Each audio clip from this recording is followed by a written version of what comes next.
السلام عليكم ورحمة الله وبركاته. قبل البداية شكرا لكم جميعا، لا تنسى الاشتراك في القناة وعمل لايك للفيديو وتعليق قد يحفزنا على الأداء كثيرا.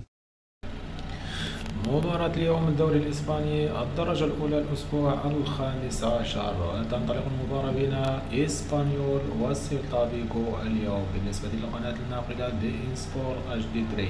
أما معلق المباراة باسم الزير.